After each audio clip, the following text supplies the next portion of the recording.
ఇటు కాళేశ్వరం ప్రాజెక్ట్ విషయంలో మరోసారి క్లారిటీ ఇచ్చారు బీజేపీ ఎంపీ ఈటెల రాజేందర్.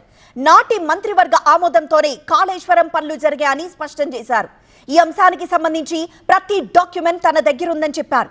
దీనిపై కాంగ్రెస్ నేతలతో ఎక్కడికైనా చర్చకు సిద్ధమన్నారు.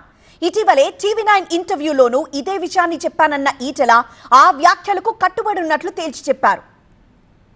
సూత్రప్రాయంగా బ్లంట్గా చెప్తా ఉన్నా, కేసీఆర్ ఇట్లాంటి ఇష్యూస్ అన్నీ కూడా క్యాబినెట్లో పెట్టకుండా ఆనాడు కాలేదని చెప్పి 100 సార్లు చెప్పి నేను ఆనాడు మంత్రిగా ఉన్నా కూడా చెప్తున్నా. ఇప్పుడు బీజేపీ ఎంపీగా చెప్పట్లేదు, నేను ఆనాడు ఆర్థిక మంత్రిగా చెప్తా ఉన్నా.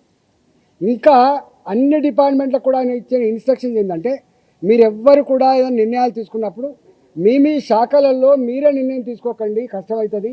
అవన్నిటినీ కూడా క్యాబినెట్ తీసుకురండి, క్యాబినెట్ ఆమోదంతో మాత్రమే చేయమని చెప్పేటువంటి మాట తప్పైతే నేను దేనికంటే అనుకుంటా, రాజకీయాలు తప్పుకుంటా. ఇవన్నీ ఇట్లా మాటలు వట్టిగానే బట్టగాల్చి మీదేసు మాట్లాడడం సబగాదు. ఒక్కొక్కసారి ఎగ్జిక్యూటివ్ ఆర్డర్ ద్వారా కూడా వస్తుండొచ్చు. కొన్ని నిర్ణయాలు క్యాబినెట్ కొంచెం లేట్ అవుతుంది అంటే ఇవ్వాలనే జీవో ఇవ్వాలంటే ఇస్తారు కావచ్చు. కానీ రెక్టిఫికేషన్ కోసం మాత్రం మళ్ళీ ఆమోదం కోసం క్యాబినెట్కి పోతుంది. క్యాబినెట్ ఆమోదం పొందకుండా ఇట్లా జరగవు, గుర్తుపెట్టుకోండి.